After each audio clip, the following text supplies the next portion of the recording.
Magandang gabi mga masters, bali ngayon po ay 4 na videos po ma-upload ko po sa aking YouTube channel. Tama nga mga masters, 4 na videos nga po ang ma-upload ko po. Yon, what's up mga masters? Nandito na naman tayo sa panibagong araw, panibagong kabanata na naman ang pagsasama-samahan natin ngayon guys.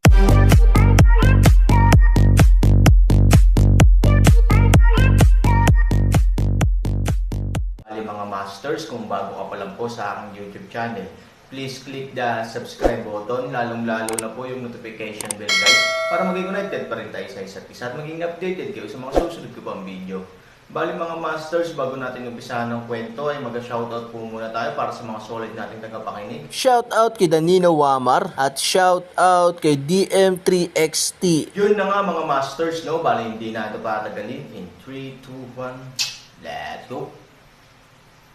Mga master, magbabalik tayo sa pag-upload ng 4 na videos everyday simula ngayon araw. Salamat sa solid na pagsuporta mga master. Itong 4 na kakaibang hitsura, kahit ulong mga taong katawan ng ahas, ay naging 4 na magkakaibang kulay ng dragon. Ang berdeng dragon ay natatakpan ng lilang kidlat, ang lilang dragon ay nababalot ng puting hangin, ang itim na dragon ay natatakpan ng berdeng hangin, ang pulang dragon ay natatakpan ng berdeng ilaw, at ang 4 na dragon ay nagsasagupit at nagtitipon sa isa't isa, patungo sa Aeron. Anong ginagawa mo pa? Han 3,000 isang inumin, braso ng isang iling, linlong biglang puting liwanag ng isang flash, bukas malaking dragon bibig, tuwid na pag-atake 4 na dragon. Umuungol. Nang magbanggaan ang 5 dragon, ang napakalaking alon ng enerhiya ay nagpabagsak pa sa Aeron at sumugod palabas sa buong kuweba, na lumikha ng malalim na kanal. Tahimik, nakakagulat na tahimik. Aeron mahirap bumangon mula sa lupa, malaking alon halos himatayan ang kanyang buong tao. Tumangala sa pinangyarihan ng 5 dragon na banggaan, Aeron ay nagpakita ng isang ngiti. Tawagan mo ang babae at ipaalam sa kanya kung ako ay isang dragon o isang ahas. Panay na nakatayo doon si Linlong. Sa harap niya, 4 na dragon ang nakahandusay sa lupa. Isa-isa, tumingin sila kay Linlong ng may takot, at puno ng pagtataka ang kanilang mga mata. Walang choice si Aeron kundi ngumiti ng mapait. Tumingin siya kay Chen Shuang na nakoma. Kung naghahanap ng dignidad si Linlong, natatakot siya na hindi siya naghahanap ng tamang panahon. Imposible, ikaw, dragon ka lang. Paano mo pinaglaban ang 4 nating magkakapatid? Ang 4 na masasamang dragon ay nagtutulungan sa loob ng daan-daang taon, ngunit hindi pa sila nakatagpo ng anumang mahirap na kalaban. Ito rin ang pangunahing dahilan kung bakit magkasamang namuhay ang mga taong dragon upang manatiling mainit pagkatapos ng kanilang pagbagsak. Ngunit ngayon, natalo sila ng isang dragon na tinanggap bilang isang espiritual na alagang hayop. Oo, theoretically, hindi ko kayang talunin kayong 4. Matagal na tumawa si Lin, ngunit kung idagdag mo ang puso ng pamilya ng dragon. Ang puso ng dragon ay ang mahiwagang sandata ng pamilya ng dragon. Ito ay tiyak na dahil sa pagkawala nito na ang pamilya ng dragon ay bababa sa libu-libong taon. Kahit sa mata ng tao, walang pinagkaiba ang dragon at ang ahas. Tingnan ang patriarch, nagkatinginan ng 4 na dragon at lumuhad. Ang paglilinang ng mga taong dragon ay hindi sinusuportahan ng puso ng mga taong dragon, kaya ang bottleneck ng pinakamataas na limitasyon ay napakalaki. Para sa kanilang 4 na kapatid na lalaki, ang kanilang kasalukuyang paglilinang ay halos ang bottleneck na panahon ng bawat dragon sa mga taong dragon. Sa makatuwid, imposible para sa isang dragon na talunin sila ng isa sa 4. Pero kaya ni Linlong, ipinapakita nito na nakuha niya ang kayamanan ng pamilya ng dragon. Higit pa rito, sa oras ng labanan ngayon, naamoy ng 4 na dragon ang puso ng mga taong dragon, ngunit hindi sila sigurado. Pagkatapos ng lahat, ang puso ng mga taong dragon ay nawala sa mahabang panahon.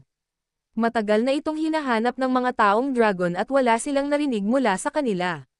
Paano sila nakakasigurado? Ngayon ay sinabi ni Linlong na mas sigurado sila sa kanilang iniisip, at agad na lumuhad. Ang dragon na may puso ng dragon ay ang pinuno ng dragon. Ito ang tuntunin ng dragon. Halika, ang ibang mga patriarch ay tinatawag itong napaka-intimate. Hinamak ni Linlong. Lin mahaba sinabi at tumingin sa Aeron, ang 4 na ito, kung paano haharapin. Kung nagugutom ka, Patayin mo ang sabaw ng ahas. Malamig na sabi ni Aaron. Anyway, may mga kakaibang hayop sa labas ng kuweba. Hindi kami makakalabas ng ilang sandali at kalahati. Panipi. Nang marinig ito, nataranta ang 4 na dragon. Tumingin ang pinuno kay Linlong at tumanggo. Ilang sandali, lumuhad siya at sumigaw, Patriarch, huwag, huwag, kami ay iyong lahi. Hindi mo papatayin ang iyong mga kababayan dahil sa isang mahinang tao. Oo, tumanggi ang angkan natin ng dragon. Dapat tayong magkaisa. You have the heart of the dragon people. Ang dapat mong gawin ay pangunahan ang ating mga dragon sa kaluwalhatian, hindi para makinig sa taong ito. Matagal na tumanggo si Lin, tama ka.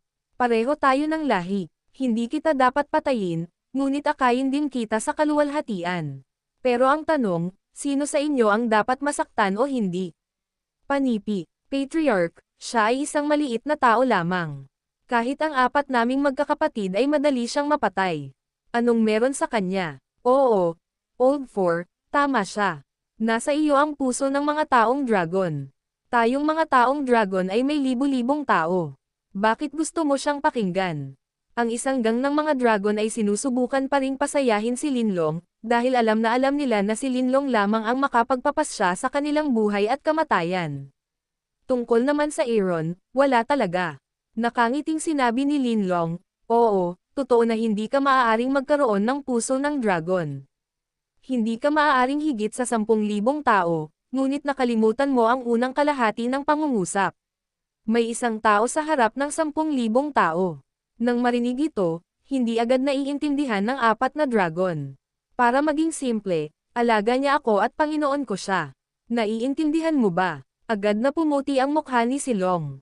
Ang kanilang pinuno ng Dragon Clan, ang hinaharap na bituin na humahantong sa kanila sa kaluwalhatian, ay talagang espiritual na alagang hayop ng hamak na taong ito.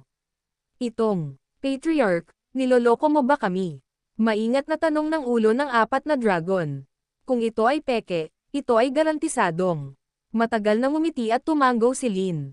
4 na dragon ang hindi makapaniwalang tumingin sa Aaron, at pagkatapos ay tumingin kay Linlong, na tila nag-e-enjoy sa pagiging alagang hayop ng iba. Hindi makaikot ang utak niya saglit.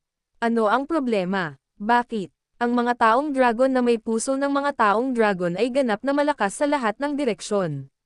Bakit sila sumuko sa isang tao? Tsaka mahinang tao pa yan. Patriarch, hindi ako sang-ayon.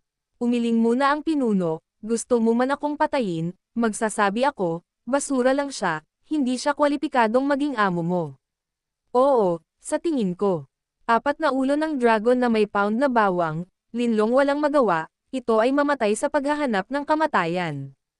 Aaron ay maaaring maging kanyang master. Ganon ba talaga siya kasimple? Malinaw na hindi, ngunit si Linlong ay hindi naglakas loob na sabihin. Gusto mo bang sabihin sa kanila na ang lalaking ito ay may pangupalakol? Mayroon bang asawa na isa sa 3 tunay na Diyos ng hinaharap? At, kalimutan ito, sabihin mo, si Linlong mismo ay nakakaramdam ng pagod. Minsan, ang background ng ilang tao ay sobrang komplikado na maaari mong sumigaw ng abnormal ng sabay-sabay, hindi mo mapigilan. Si Aaron ay ganyang tao. Hoy, walang pag-asa kayong 4. Umiling si Linlong. Noong una, gusto niyang makasama sa parehong lahi. Ang 4 na dragon na ito ay magaling sa paglinang at pakikipagtulungan sa isa't isa. Gusto niyang pag-alitan sila, patayin si Aaron at iligtas sila. Ngunit hindi niya alam na ang 4 na lalaki na ito ay kailangang magpakatatag para tamaan ang nguso ng baril. Kakaibang nagtinginan ang 4 na dragon. Anong nangyari sa aming 4? Mali ba tayo? Matagal na tinitingnan ni Lin si Aaron, ngunit umiling din siya. Pagkatapos ng ilang sandali ng katahimikan para sa 4 na hanggal na dragon, inihatid niya ang kanyang lakas upang ipadala sila pabalik sa kanluran. Ngunit sa oras na ito, ang buong kuweba ay biglang at marahas na umuuga, at ang matibay at walang kapantay na pader ng yungib ay bumabagsak ng mga bato sa ilang sandali. Sa labas ng kuweba, nagbabago ang ihip ng hangin at ulap. Sa kalagitnaan ng hangin, ang hangin ay gumagalaw, ang mga ulap ay tumatakbo, at ang mga itim na ulap ay pumipindot sa tuktok. Lahat ng uri ng hayop ay nagmula sa lahat ng dako at lumuhad sa harap ng yungib. Sa oras na ito, sa pangunahing bulwagan ng Sefeng, kumunat ang mga kilay ni Lin Mengzi at mabilis na naipit ang kanyang mga daliri sa jade. Ilang sandali pa, ang kanyang mga kilay na willow ay kumunat ng mahigpit, at sinabi niya kay Raoyo, ipaalam ka agad sa pinuno, ang bundok sa likod ng Sefeng ay magbabago, dahil sa takot na may isang demonyong darating sa mundo. Si Raoyo ay sumusunod kay Lin Mengzi sa loob ng maraming taon. Siya ay isang apprentice. Mula maliit hanggang malaki, bihira niyang makita si Lin Mengzi na sobrang kinakabahan. Tumanggo siya at mabilis na lumipad papunta sa main hall. Sa nihilistic na sekta, naramdaman ng lahat ng mga alagad na nagbabago ang langit. Isa-isa silang tumayo sa bukas na plataporma, na tinatanaw ang apat na taluktok. Sa oras na ito, ang apat na taluktok ay ganap na nababalot ng itim na ulap. Sa mga itim na ulap, ang lilang kidlat ay tumalon ng ligaw, nagtatagpo sa isa't isa at sumabog paminsan-minsan. Sa oras na ito, ang pinuno ng nihilist sect at ang mga matatanda ng ringhouse ay mabilis na lumipat sa labas ng pangunahing bulwagan.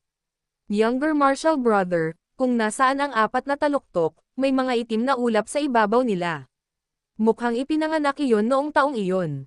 Napabuntong hininga ng husto si Huyan, hindi ko inaasahan na pinigilan siya ng nihilismo sa loob ng mahigit 1,000 taon, at sa wakas ay hinayaan siyang muling magkatawang tao. Nandyan ang kakayahan niya. Kahit noong ipinanganak siya, hindi natin alam. May mga bagay na hindi natin mapipigilan. Isang malungkot na ngiti ang ibinigay ng pinuno. Tumanggo si Huyan, totoo ang sinabi ng nakatatandang Marshall Brother. Ano ang dapat nating gawin sa apat na taluktok? Panipi, ang hari ng mga hayop ay ipinanganak at pinoprotektahan ng lahat ng mga hayop. Mapipigilan ba natin siya? Gayunpaman, makinig sa tadhana at gawin mo ang lahat. Nang iyong makakaya, babala ng punong guro. Tumanggo si Huyan at agad na ginawa iyon. Nang umalis si Huyan, umiling ang punong guro, umaasa lang ako na ang pagbabawal sa nihilismo ay maaari pa ring bitag sa iyo. Kahit na muling magkatawang tao, hindi mo maiiwan ang aking nihilismo magpakailanman, lalo pa sa paglaki. Makalipas ang kalahating oras, sa apat na taluktok, nagtipon ang mga disipulong nihilist. Bilang commander ng operasyong ito, si Huyan ay nakatayo sa gitna, sa magkabilang panig, nahiwalay sa 6 na taluktok na elder, at 100 disipulo ang nakatayo sa harapan, bawat isa ay may hawak na mahabang espada. Gamit ang isang kaway ng kamay ni Huyan, ang koponan ay pumunta sa Sefeng. Pinangunahan ni Ye Guocheng ang mga disipulo ni Shofeng na sumunod sa harapan. Lihim siyang natutuwa na mabilis siyang tumakbo sa simula. At the same time, nag-aalala siya dahil alam niyang nasa likod bundok pa rin si Qin Shuang. Nakakalungkot lang na bihira ang ganitong kalaking kagandahan sa loob ng 100 taon. Ngunit sa huli, nakatagpo siya ng ganoong sakuna. Sayang lang talaga ang kagwapuhan niya simula noon. Pero hindi niya sinabi. Hindi niya ito babanggitin kahit kanino. Pumunta siya sa Haoshan Beast Forest, dahil ang pag-abandona kay Qin Shuang ay maaaring makasire sa kanyang reputasyon. Sa oras na ito, sa kuweba, pagkatapos tumigil ang marahas na pagyanig, halos hindi tumayo si Aaron at ang iba pa. Sa oras na ito, bilang karagdagan sa makapal na alikabok, mayroong isang madilim na pulang duguan na gas sa undercurrent. Ang amoy ay napakamasangsang, Aaron lahat ay may amoy na hindi komportable. Anong problema? Naguguluhan si Linlong na nakatingin sa malalim na kuweba, isang kakaibang daan. Chieftain, tumakas ka. Ito ang hari ng mga hayop. Ang dragon sa ulo ay mukhang nalilito, at pagkatapos ay sumasamba ng may paggalang sa kuweba. Ganoon din sa 3 pang magkakapatid. Linlong tuliro, mas galit, give me up, ako dragon tao ay ang hari ng halimaw, sino ang iyong lumuluhod? Hinatak ng Aaron ang lalinlong. Malinaw na hindi ito ang oras para makipag-away. Ang kanyang mga mata ay nakatitig sa kuweba, at mayroon siyang hindi tiyak na premonition sa kanyang puso. Yun na nga mga masters, no? Bali panibagong kabanata na naman yung natapos natin ngayong gabi. Muli, maraming salamat po.